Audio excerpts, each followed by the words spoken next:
우리 옆 사람한테 인사를 오늘 이렇게 해봅시다. 마라나타.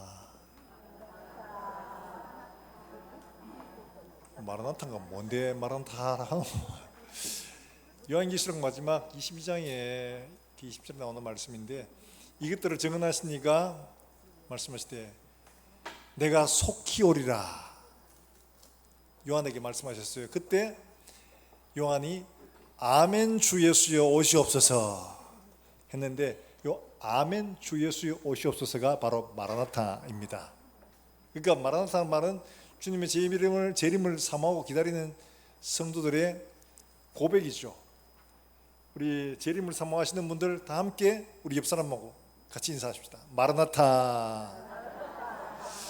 주님 다시 오신다 하신 말씀에 아멘 주 예수여 오시옵소서, 담대하게 고백할 수 있어야 되죠. 저희가 청년부를 지도할 때 2월 되면 이게 통독수련을 갑니다. 통독수련, 이게 뭐냐, 성경 창세기부터 요한계시록까지 한 주간 동안에 성경만 읽고 오는 겁니다. 그래서 제일 마지막에 이제 다 읽은 친구들은 마라나타 이러면서 이야기합니다. 그러면 제 다 읽구나. 마라나타 하나 터지면 막 줄줄이 쭉 나옵니다.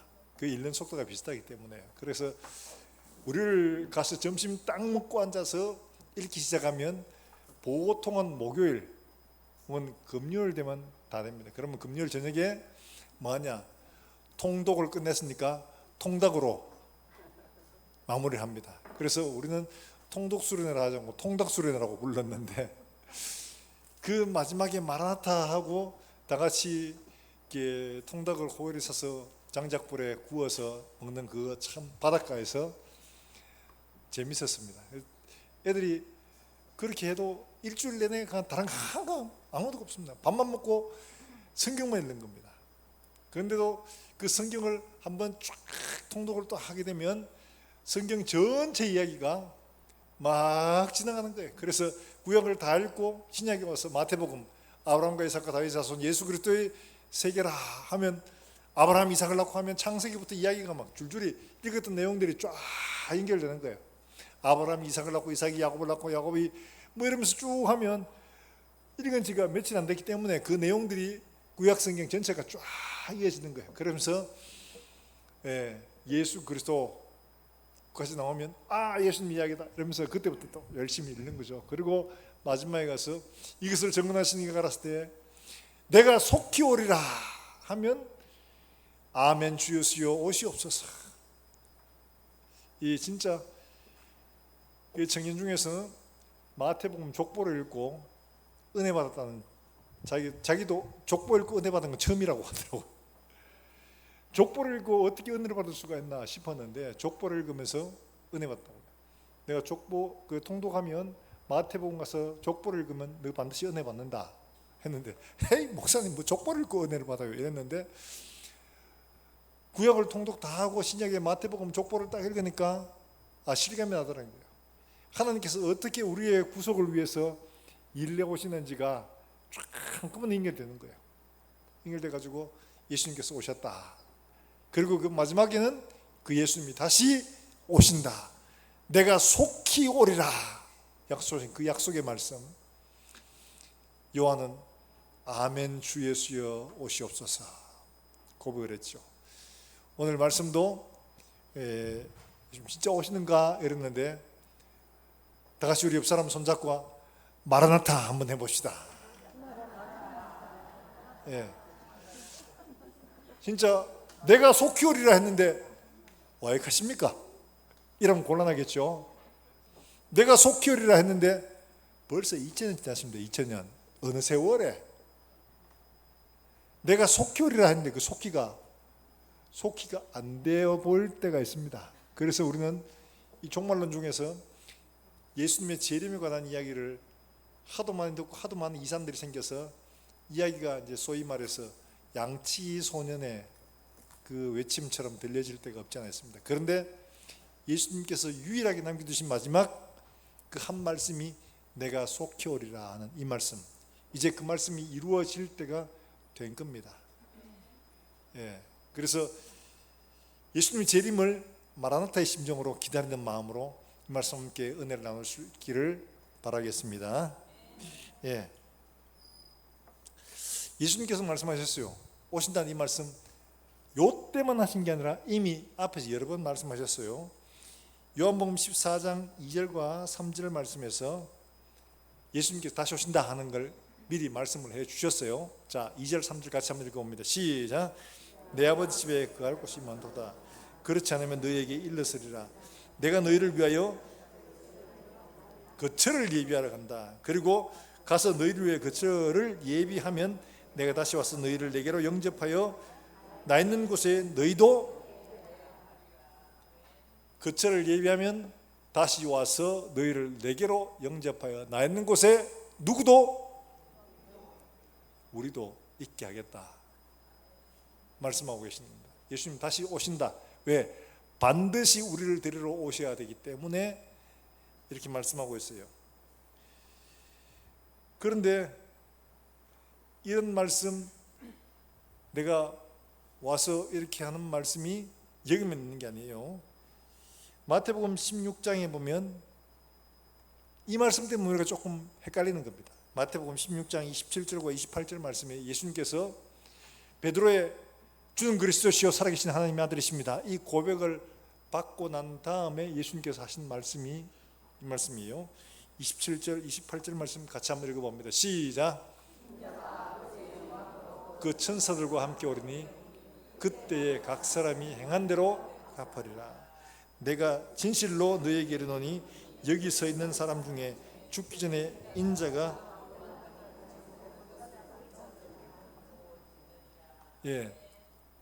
딱 이 말씀을 하시니까 초대교회 성도들은 베드로도 여기 들었잖아요. 그리고 많은 무리들이 거기서 다 들었습니다. 그러니까 예수님 곧 오시겠다 이래가지고 초대교회 성도들은 재림에 관한 믿음이 굉장히 기대가 굉장히 컸었습니다. 그래서 예수님 곧 오신다, 곧 오신다. 왜? 여기 있는 사람 중에 예수님께서 오실 것을 볼 자도 있다고 말씀하셨으니까 예수님 이제 곧 오시겠지라고 기대를 가지고 정말 막 다미성교회 저리 가라 할 만큼 기대하고 있는 사람들이 참 많았습니다. 그래서 초대교회는 재림 신앙이 아주 투철했었습니다. 곧 오신다, 예수님 곧 오신다, 이 믿음으로 예수님을 기다리고 있었습니다. 그런데 가신 지가 벌써 2000년이 됐습니다. 그래서 하다 보니까 사람들 중에는 가톨릭 신부 중에서는 취중 실현이었다, 일어나지 않을 것 같다, 이런 얘기까지 심지어 들려지고 있는 거예요. 그런데 이거를 예수님만 말씀하신 게 아니고 천사들도 적어냈죠. 사도행전 1장 11절 말씀에 예수님이 승천하실 때 천사도 이렇게 얘기했습니다. 같이 한번 읽어봅니다. 시작.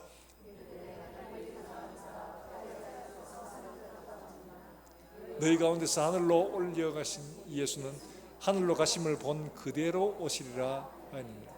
자, 여러분, 제가 중간중간에 오늘 말씀은 제시가 보여주는 말씀들은 여러분 꼭 기억을 하시면 좋겠어요. 외우진 않아도 됩니다만은 예수님께서 반드시 이렇게 될 것이라고 예수님 직접 말씀하셨고 천사가 말씀했고 사도들이 우리에게 증언해 주고 있기 때문에 그렇습니다. 올라가심을 본 그대로 오신다. 모든 사람들이 다 볼 수 있게 공개적으로 오신다. 한쪽 구석에 조용히 와가지고 내 얘기 왔지롱 이러시는 게 아니고 모든 사람들이 다 볼 수 있게 공개적으로 오신다. 분명히 말씀을 하고 계시기 때문에 그렇습니다. 오늘 본문에서도 예수님께서 이렇게 말씀하고 있죠. 재림 방식은 영광스럽게 올 것이다 말합니다. 특별히 계시록 1장 7절에서는 뭐라고 말씀하고 있느냐 하니까 이렇게 말씀하고 있어요. 계시록 1장 7절에서 요한에게 종말에 관한 계시를 주시면서 1장 7절에서 이렇게 말씀하고 있어요. 같이 한번 읽어봅니다. 시작. 각 사람의 눈이 그를 보겠고 그를 찌른 자들도 볼 것이요 땅에 있는 모든 족속이 그로 말미암아 애국하리니 그러하리라. 아멘. 자, 그래서 스스로가 그리스도다, 메시아다라고 말한 사람이 가짜인 정확한 증거들이 바로 오늘 방금 말씀하신 제시한 성경 구절입니다. 구름을 타고 온다고 말씀했고 모든 사람들이 다 온다고 했는데 특별히 요한계시록 1장에서는 뭐라고 말했냐? 분명히 말씀하고 있죠.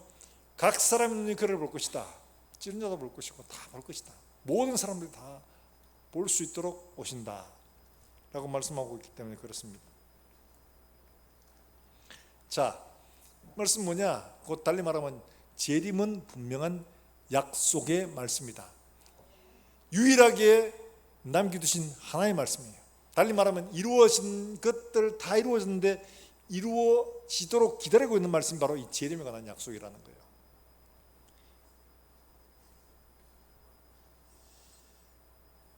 오늘 3장 2절에서도 이렇게 말씀하고 있죠. 이 재림의 약속이 선지자들에게서 주어진 말씀입니다. 같이 한번 3장 2절 말씀을 같이 한번 읽어봅니다. 시작.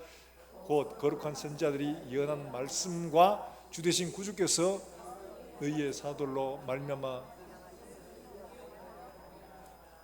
우리가 방금 읽었죠. 예수님이 직접 말씀하신 것, 사도들이 가르치신 것들, 사도들이 이렇게 또 베드로 전후서를 통해서 전하고 있는 거예요. 천사가 증언해 줬습니다. 그러니까 예수님의 재림에 관한 것들은 예수님이 직접 하셨고 천사가 가르쳤고 사도들이 전해 주고 있는 거예요. 다 뭡니까? 거룩한 선자들과 사도들에 대한 주신 약속의 말씀, 약속이라는 거죠. 약속. 그러니까 예수님이 약속하신 것 이루지 않는 것들이 없었습니다.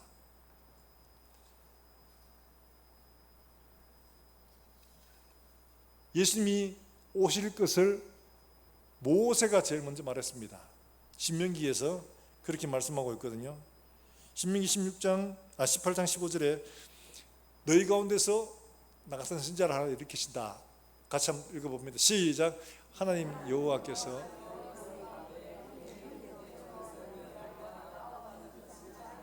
일으키시리니 너희는 그의 말을 들을지어다. 나와 같은 선지자가 누구냐? 메시아를 말합니다.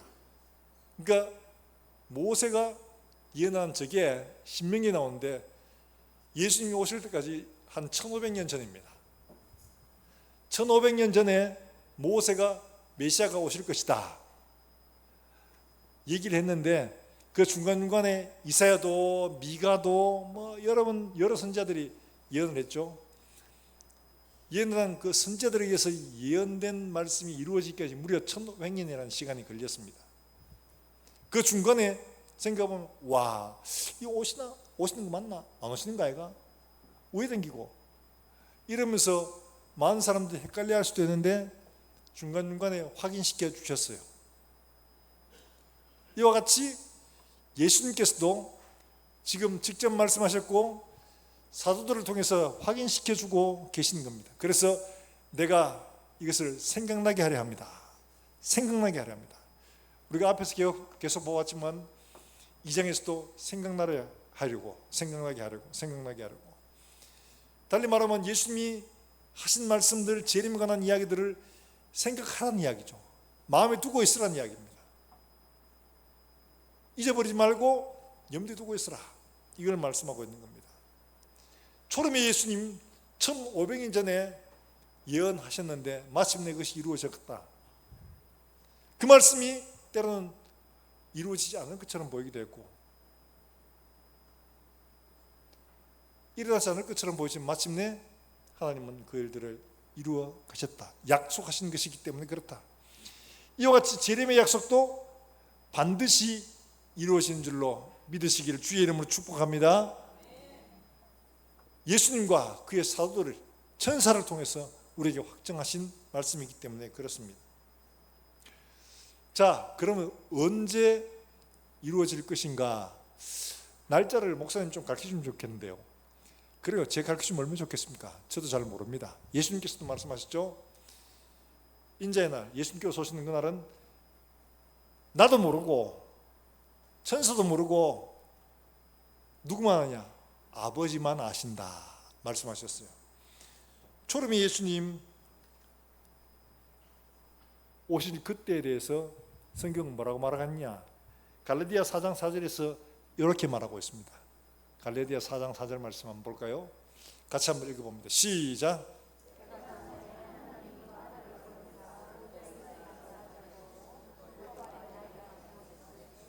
자, 초림의 예수님 오실 때 날짜를 가르쳐 줬습니까? 아니죠.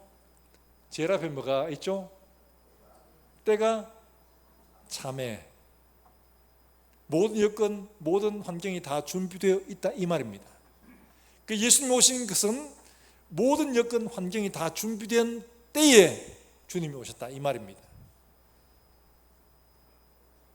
신학교 가서 저거를 처음 배울 때 갈릴리아 4장 4절에 때가 참에 교회사를 하면서 저걸 배웠는데, 야, 하나님이 정말 그렇게 하셨구나 하는 것을 고백하지 않을 수 없게끔 하나님이 그 때를 준비시켜서 보내시고 계시더라고요. 아무 때나 보낸 게 아닙니다. 때가 다 준비되어서 보내셨다는 이야기입니다. 그 때라는 게 언제냐? 때라는 게 언제냐? 분명한 어떤 날짜를 말하는 게 아니라 모든 정황, 모든 상황 다 준비되어서 로마를 통해서 모든 세계를 소위 말해서 하나로 통일을 했습니다. 모든 행정, 모든 법령, 모든 통치관계가 통일되어 버립니다. 이게 참 중요하죠. 모든 법과 제도가 하나로 통일된 세계를 만들어 두셨다는 겁니다. 로마를 통해서. 그리고 굉장히 중요한 한 가지가 있는데, 바로 이 로마 사회의 공식적인 언어가 뭘로 정해졌냐?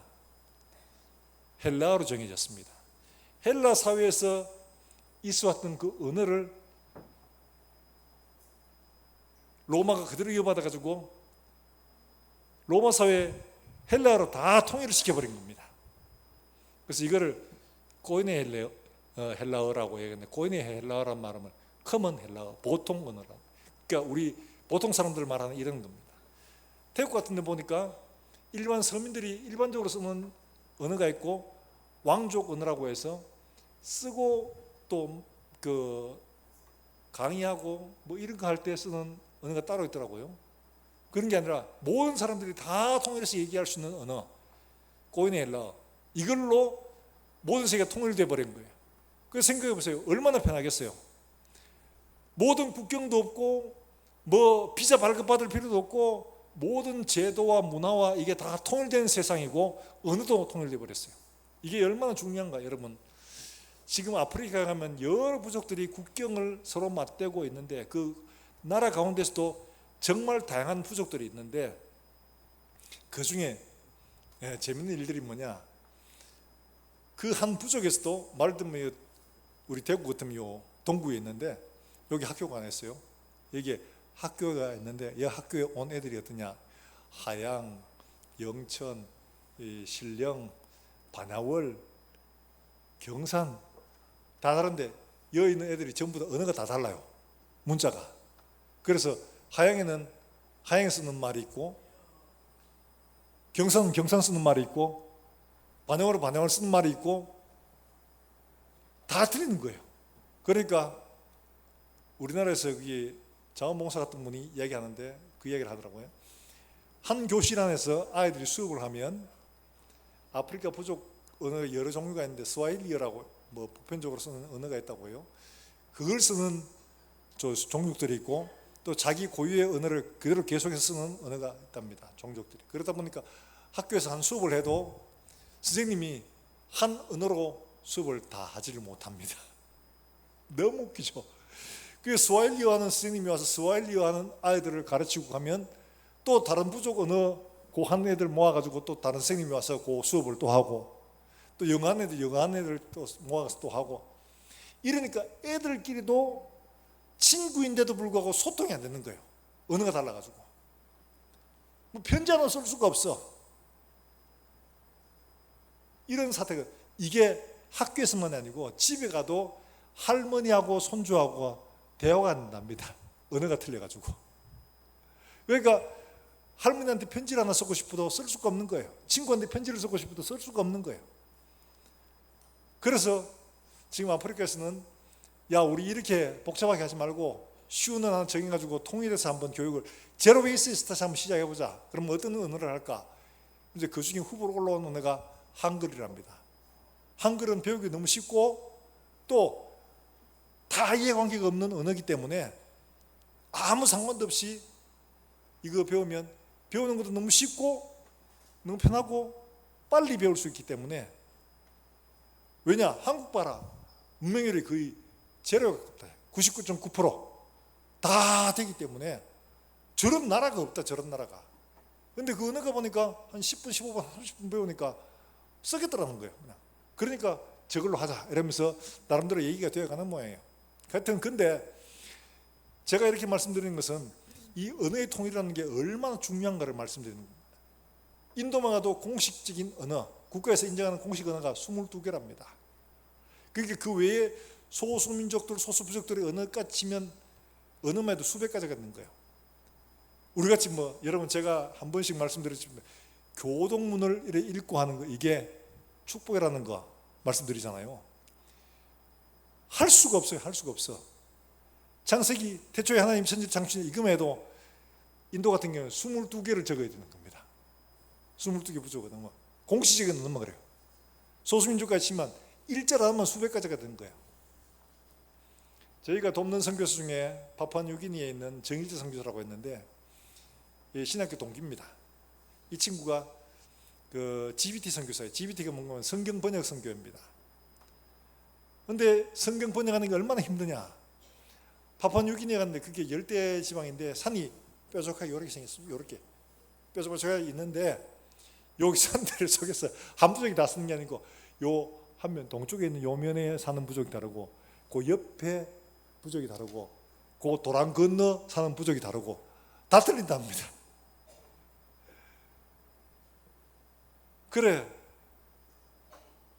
저 산 밑에 있는 기후하고 산 위에 있는 기후가 또 너무 틀려가지고 또 부족이 다르답니다. 그게 말로 할 수 없는 거예요. 그러니까 성경을 우리가 한 권 가지고 같이 말씀을 배우고 한다는 게 얼마나 큰 축복인지 몰라요. 하나님 말씀을 읽을 때 함께 읽고 찬송도 함께 할 수 있는 게 우리에게 놀라운 축복임을 여러분 믿으시길 바랍니다. 이래 모여가지고 예배를 드리고 함께 설교를 듣고 함께 찬송하고 할 수가 없어요. 다 언어가 틀리기 때문에. 그런데 하나님은 예수님이 오실 이때를 대비해서 헬라어로 모든 지역의 언어를 통일시켜 놓으셨어요. 국경을 다 통일해가 평정을 한 나라로 만드시니까 국경을 건너는 위험도 없죠. 이 근동 지역에 평정을 해가 이렇게 복음이 쉽게 전파될 수 있는 모든 여건들을 다 갖추어 놓으신 거예요. 이게 바로 때가 참여하는 이 말입니다. 하나님이 이렇게 복음 전파를 하도록 만드셨어요. 그래서 여러분 사도행전 처음에 보면 성령이 임하고 사도들이 막 방언을 하고 이랬을 때 사람들의 반응이 뭡니까? 저 사람 나 술을 취한 거 아니야? 이랬는데 그게 아니다 이랬죠. 그들이 말한 게 뭐냐? 우리가 난 곧 방언으로 하나님의 큰 행하심을 듣는 게 어찌됨이냐 이렇게 말합니다. 달리 말하면 그들이 각 지역별 언어로 하나님의 큰일 메시아가 오신 이 사건을 막 하는 거예요. 그러니까 다 다른 사람들이 들으니까 자기들은 자기 언어로만 듣는 거예요. 이런 일들이 일어났어요. 그러니까 방언한다는 것은 언어의 소통 또 다 같이 하나로 만들어가는 언어로 통해서 하나로 만들어가는 이게 바로 성령께서 하시는 첫 번째 일이었다는 거죠. 우리가 하나로 하나님 말씀을 읽고 듣고 찬송하고 한다는 것은 정말 놀라운 축복입니다. 이렇게 할 수 있는 나라가 전 세계에서 없어요. 하나님이 이렇게 때가 참에 모든 준비를 다 해놓고 메시아를 보내셨고 그리고 이 복음이 여러 지역으로 흩어져 나갈 수 있도록 하나님께서 여건을 다 갖추어 놓으셨다는 이 말입니다. 때가 참여하는 이 말이. 그처럼 예수님의 종말도 역시 마찬가지로 모든 여건이 갖추어지면 예수님께서 오실 겁니다. 예수님께서 그 중간중간 예언하신 말씀들을 보면 마지막 때 어떤 일들이 일어날 것인지를 미리 다 말씀하셨어요. 자연재해가 극심해지고 가지고 누가복음 같은 경우에는 뭐라고 말씀하시냐? 바다와 물의 큰 소리로 사람들이 기절한다고 말하고 있습니다. 처음 이걸 읽을 사람들은 도무지 이게 무슨 말인지 이해를 못해요. 그런데 우리는 지금 이해를 해갑니다. 왜냐하니까 바닷물이 녹아가지고 비가 녹아가지고 해수면이 뭐 3m, 4m 높아지고 이 정도가 아니고 10m, 20m씩 높아지는 때가 온다는 거죠. 그러면 바다에 어마어마한 일들이 벌어진다는 거예요. 제 말은 학자들이 하는 이야기입니다. 기후변화가 우리가 인류가 이제까지 한 번도 보지 못한 그런 현상들을 보게 될 것이다. 바다로부터 일어나는 일들이 지금도 그렇잖아요. 지장님 그 언제요? 호주의 산불 막 한 달 동안 막 우리나라만큼 태워버린 일 있잖아요.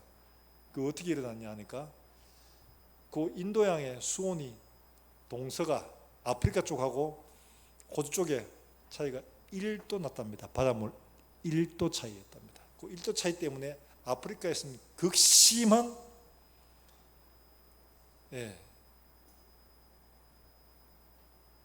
비가 안 와서 그렇죠. 호주도 비가 억수로 났는데 여긴 또 갑자기 비가 너무 많이 와가지고 난리가 나고, 호주에는 비가 너무 많아가지고 불이 나가지고 끌 수가 없는 거예요. 할 수가 없는 이런 상태가 돼버린 거예요. 지금 중국도 그렇잖아요. 보면 하루에 600ml고, 이거 사람이 이거 어떻게 이거를 600ml고 오면 60cm 60cm가 하늘에서 물이 쏟아졌다. 지금 우리 시스템으로 그걸 통제할 수 있냐? 없어요.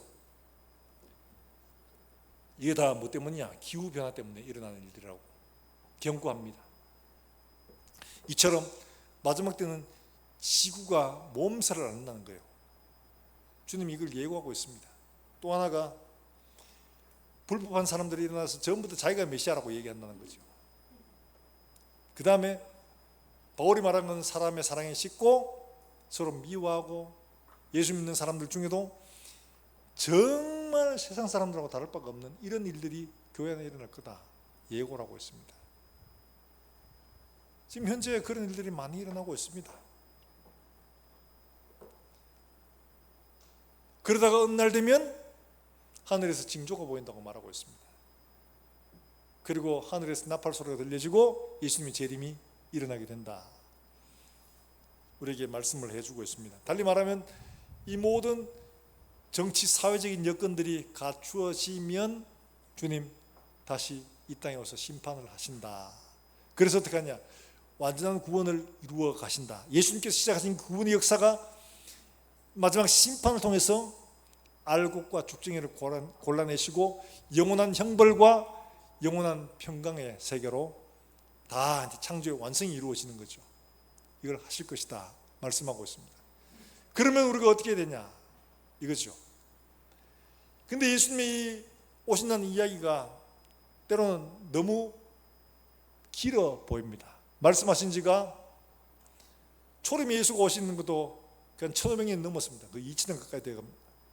그리고 그렇게 오셨는데 재림의 예수님도 지금 2000년이잖아요. 2000년. 그러니까 너무 기다리다 지쳐가지고 가톨릭 어떤 신부는 예수님의 재림 이야기가 취중 실언이라고 이야기까지 한 거예요. 예수님께서 마지막 만찬을 하시면서 그날 내일 이제 십자가를 져야 되니까 막 스트레스를 너무 받아가지고, 그래가 예수님이 포도주를 좀 낮게 드셨다. 그러니까 조금 알딸딸한 상태에서 예수님이 잘못 말씀하신 것이다. 그래서 이건 재림은 없다라고 말하는 사람들, 지금 본문에서도 말하잖아요. 봐라, 예수님 재림이 어디 있노? 온 세상이 처음 창조된 그때처럼 똑같이 그대로 계속하고 있는데 무슨 재림이 있다고? 그런 변화가 어디 있다고? 이런 말을 하는 사람들이 일어날 것이라고 경고하고 있지 않습니까?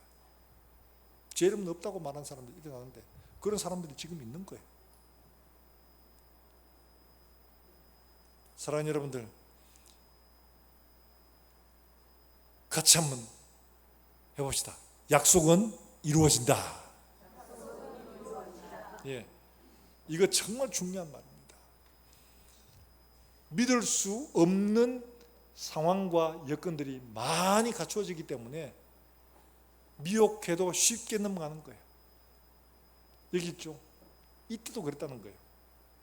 봐라, 세상은 처음처럼 이런데 창조될 때와 다를 바가 하나도 없는데 뭐가 재림이 온다고? 거짓말하지 마. 그거 없는 거야. 있을 수 없는 거야. 초대교회도 그랬다는 거예요. 지금도 하죠. 그러나 하나님은 말씀하신 그대로 계속 다 이루어 오셨습니다. 이제 하나 남았습니다.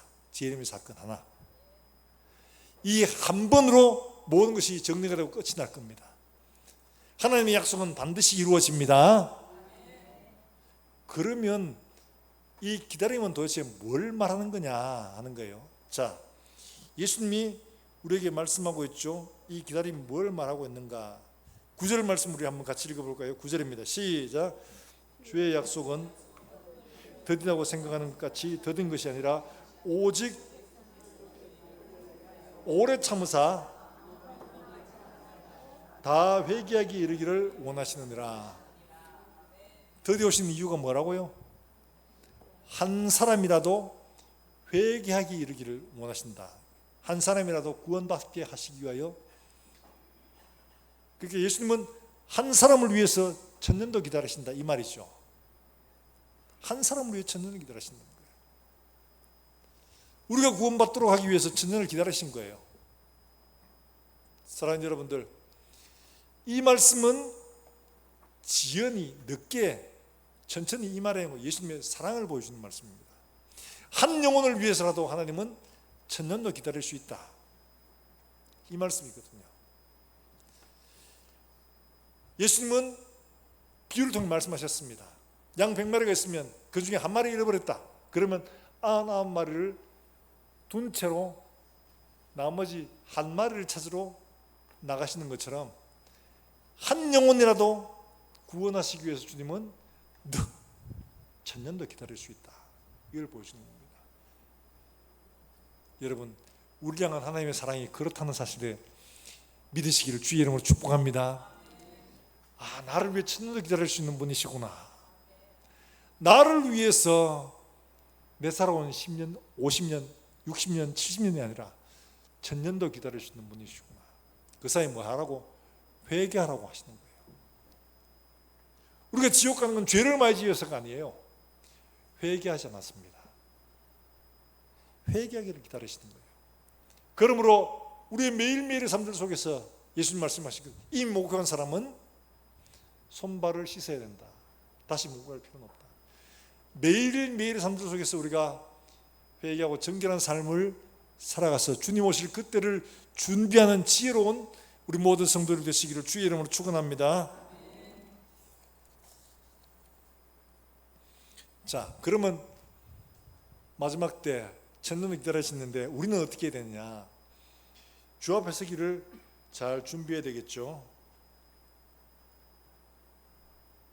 주 앞에 서기를 잘 준비해야 되는데, 오늘 나오는 말씀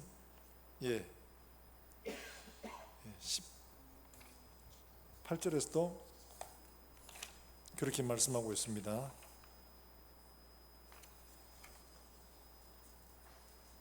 우리가 어떤 사람이 되어야 되냐?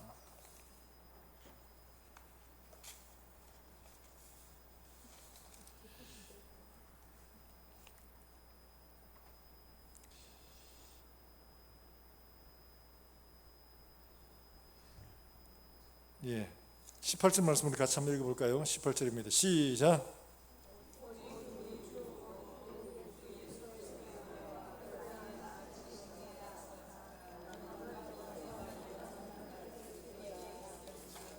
아멘. 그에게 자라가라, 이렇게 말씀하고 있죠. 회개하고 자라가는 게 필요합니다. 예수님 다시 오신다는 이 이야기를 너무 길고 너무 늦고 잊어버릴 수가 있기 때문에 1절과 2절에서는 그렇게 말하죠. 생각나게 하라 한다. 생각나게 한다. 생각해라. 어떤 상황 속에서라도 이 말씀을 생각해라. 그리고 어떻게 해요? 오늘 말씀하신 것처럼 그리스도 안에 자라가라 라고 말씀하고 있죠.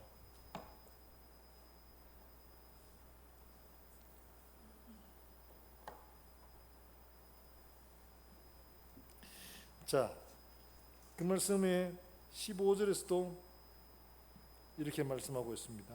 자, 14절 15절을 같이 한번 읽어볼까요? 14절과 15절입니다. 시작. 그러므로 사랑하는 자들아, 너희가 이것을 바라보나니 주 앞에서 점도 없고 흠도 없이 평강 가운데서 나타나기를 힘쓰라. 또 우리 주의 얘기라. 우리가 사랑하는 형제,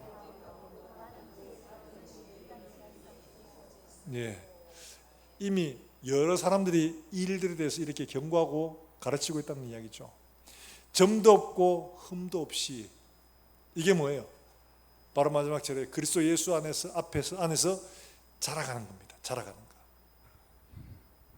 자라가는 이것이 점도 없고 흠도 없는 그리스도의 모습같이 변화해가는 거죠. 바로 그렇게 준비하고 있으라 하는 것을 말씀하고 있습니다. 이것은 이미 우리 베드로서 1장에서 보았죠. 1장 5절부터 시작해서 너희가 믿음의 덕을, 덕의 지식을, 지식의 절제를, 절제의 인내를, 인내의 형제의 우애를, 그리스도의 사랑을 더하라. 이런 것이 너희에게 흡족한즉 너희가 그리스도를 알기에 게으르지 않고 열매 없는 자가 되지 않게 하리니와 이런 것이 없는 사람은 소경이다 라고 말씀하시면서 이렇게 말합니다. 11절 말씀, 1장 11절 말씀에서 분명하게 이렇게 말합니다. 그 결론이죠. 같이 한번 봅니다. 시작. 이같이 하면 우리 주 곧 구주 예수 그리스도의 영원한 나라에 들어감을 넉넉히 너에게 주시리라. 자, 이렇게 살면 너희가 복받고 기도하는 거 형통하고 원하는 대로 다 된다, 이게 아니고 그리스도의 나라에 들어감을 넉넉하게 주실 것이다. 너희가 맺은 열매로 말미암아 너희가 하나님 나라에 넉넉하게 들어갈 수가 있다. 이렇게 말씀하고 있죠. 중요한 말입니다. 뭐 공덕을 많이 쌓아라 이 말이냐? 그게 아닙니다. 그리스도 예수의 장성한 분량까지 자라가는 것, 바로 그걸 말하고 있는 겁니다. 그리스도를 닮아가는 것이어야지 되지. 우리의 목적은 어디냐? 그리스도를 닮아서 그리스도와 함께 그 나라에 거하는 것이지, 이 땅에서 남아서 뭐 잘 먹고 잘 살고 뭔가 막 크게 이루고 뭐 이게 우리의 목적이 아니라는 거죠. 예수님께서 원하시는 목적은 우리를 그리스도의 모습으로 만들어서 그와 하나가 되어 그와 함께 거하는, 바로 거기에 예수님이 기대하시는 목적이 있다. 그걸 위해서 내가 어떻게 해야 되냐? 믿음의 덕을, 덕의 지식을, 이런 것이 너에게 있어 흡족한즉, 이 말씀을 보면 이 말씀이 생각이 나, 이게 생각이 나요. 여러분 옛날에 시골에 뭐 여도 촌이었습니다만은 시골에 가면 우물 있잖아요. 여름 되면 항상 뭐 할머니가 저희도 가면 복태야 물 떠와라 하면서 이러면 그 다라이 같은 통 하나 가지고 가서 큰 샘에 가서 뚜레박으로 물 길어 가지고 물 지고 오고 막 그래 했거든요. 근데 그 뚜레박이 아주 옛날에 거는 이제 나무로 이렇게 조각해 가서 이어붙이는 것이었는데, 이게 자꾸 이제 끄집어 올리고 이러면서 깨지고 이러니까 이제 빨간 고무다라이 그 재료 플라스틱으로 된 게 뚜레박을 썼거든요. 근데 그 뚜레박도 자꾸 올리면서 부딪히고 막 이러니까 이것도 깨지고 이러더라고요. 근데 나무로 된 뚜레박을 생각해 보면 이 뚜레박이 항상 물에 담그면 물이 가득하게 차옵니까? 아니죠. 그 뚜레박의 물의 수준은 항상 제일 많이 깎여진 만큼 그까지만 챕니다. 그러니까 나무 중에 하나가 3분의 1밖에 없다 이러면 물은 항상 뚜레박의 3분의 1만 차입니다. 모든 뚜레박 나무가 다 끝까지 9가지 다 완전히 채워져 있어야지 물이 하나가 되는 거죠. 그건 뭘 말하냐? 믿음의 덕을, 덕의 지식을, 지식의 절제를, 절제의 인내를 뭐 이렇게 하는 것은 다름이 아니라 그리스도 예수의 장성한 분량이라는 말입니다. 그리스도 예수의 장성한 분량까지 자라가라 이 명령했는데, 어느 하나가 모자라면 요거 모자란다고 전부 못 갈까? 이게 아니라는 거예요. 그렇지만 그리스도의 장성한 분량까지 미치지 못하였다는 것을 말한 거예요. 사랑하는 여러분들, 우리 모든 성도들은 그리스도 예수의 장성한 분량까지 자라갈 수 있기를 주 예수의 이름으로 축복합니다. 요쯤 하면 됐다 이게 아니에요. 그리스도 예수의 장성한 분량까지 모든 부분에서 그렇게 자라가야 되는 거예요. 이게 바로 하나님의 성령께서 우리를 빚어가시는 방법입니다. 하나만 잘하고 둘만 잘하고 그것만 하면 되지, 어떤 인간이 완벽할 수가 있노? 이게 아니에요. 그리스도 예수의 장성한 분량까지 자라가는 게 주님이 원하시는 겁니다. 주님 앞에 설 때 우리의 삶의 아름다운 열매를 다 가득히 안고 하나님 앞에 설 수 있도록 주님은 그걸 원하시는 겁니다.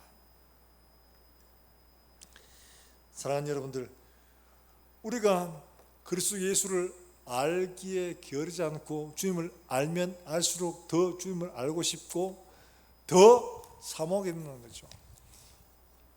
뭐 연애를 안 해보신 분들은 잘 이해하기 어려울지 몰라도 우리 연애를 하는 젊은 우리 세대들은 네, 가면 압니다.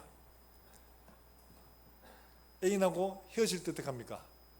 잘가, 다음 때 연락할게 이러면서 그러면 딱 끊어버리고 그냥 막 뒤돌아서서 보지도 않고 그냥 계속 갑니까?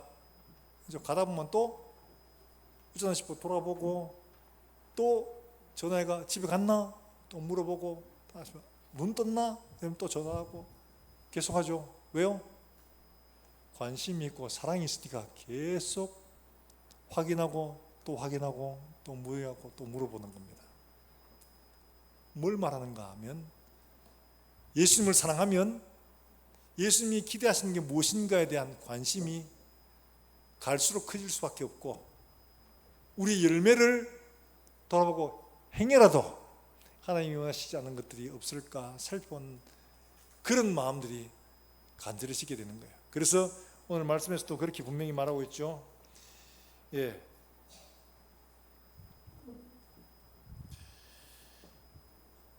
예, 그게 12절의 말씀에 이렇게 말하고 있습니다. 같이 한번 읽어봅니다. 시작. 하나님의 날이 임하기를 간절히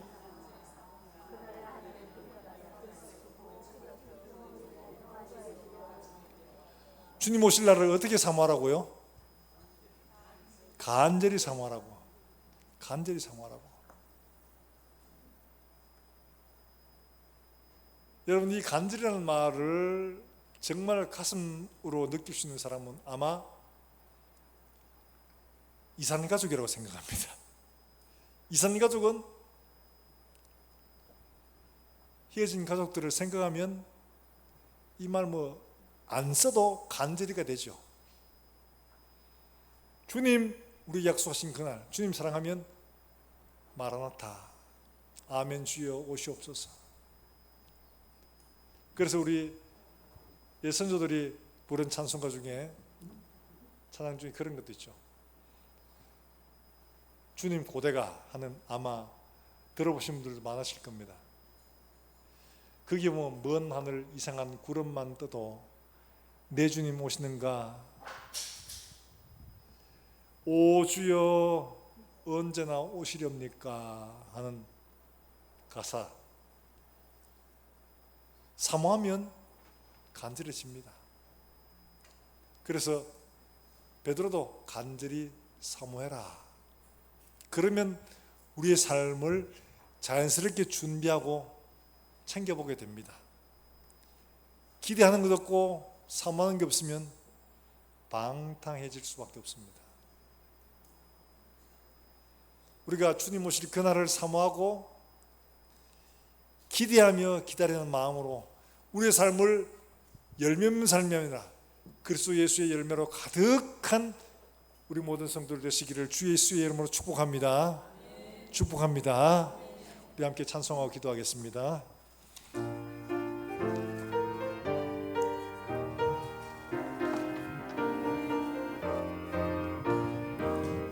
어느 때 다시 오실런지 어디가 없으니 등 밝히고 너는 깨어 있어 주를 반겨보더라. 주 오늘에 다시 오신다면 부끄러움 없을까. 잘하였다 주님 칭찬하며 우리 맞아주실까. 주 예수님 맡겨주신 일에 주 예수님 맡겨주신 일에 모두 충성 다했나. 내 맘에 내 맘속에 확신 넘칠 때에 영원한 식 없게 사절합니다. 주 예수님 언제 다시 주 예수님 언제 오실런지 한밤이나 낮에나 늘 깨어서 주님 만난 성도 주의 영광 보겠네. 주 깨끗하게 되어서 주 예수님 다시 오실 때에 모두 기쁨으로 맞으라.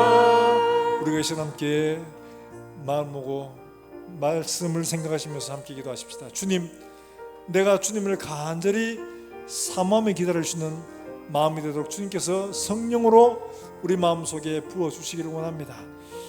주님, 그리스도의 장성한 분량까지 자라가는 아름다운 성령의 열매를 맺어갈 수 있도록 주님, 믿음이 준비되는 사람들 쉽게 주님 은혜를 베풀어 주시옵소서. 우리 한 목소리 함께 통성으로 기도하겠습니다. 살아계신 하나님 아버지, 주님 반드시 오시마 약속하시고 우리에게 경고하시며 또 생각나게 하도록 사도행전의 소리를 가르치신 주님, 우리가 항상 이 말씀을 기억하여 주님 오실 때를 믿음으로 기다리며 사모하여 하나님 앞에 항상 깨어 근신하는 믿음들을 허락해 주시기를 원합니다. 하나님 아버지, 주님 오시지 않는다고 방탕한 마음으로 기다리다가 우리의 삶을 낭비하지 않도록 주님 도와주시기를 원합니다. 늘 깨어 기도하며 항상 우리의 삶을 믿음으로 돌아보고 하나님 앞에 정결한 신부로 준비될 수 있도록 주님 은혜를 베풀어 주시기를 원합니다. 매일매일의 삶들이 준비하는 삶이 되게 하시고 오늘이라도 주님 부르실 때 기쁨으로 주님 앞에 설 수 있도록 준비된 우리 모든 성도들 되게 해주시기를 원합니다. 하나님 아버지, 은혜를 감사합니다. 오늘도 우리에게 교훈하신 말씀, 주님 다시 오마 하신 이 약속의 말씀 우리가 믿음으로 붙들고 흔들리지 말고 정말 지혜로운 다섯 처녀와 같이 잘 준비하여 하나님 앞에 설 수 있도록 주님 축복해 주시기를 원합니다.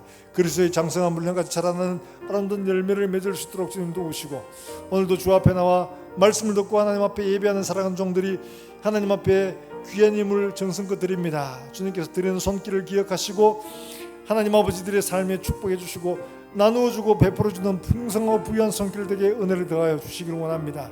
하나님 아버지, 우리 가운데 병약한 성도들이 하나님 앞에 손을 들고 기도할 때 그 든손이 하나님 앞에 저녁 제사와 같아지게 하시고 하나님 앞에 드리시는 분양하는 손길들을 되어져서 하나님 들으시고 받으시는 귀한 기도가 되게 해주시기를 원합니다.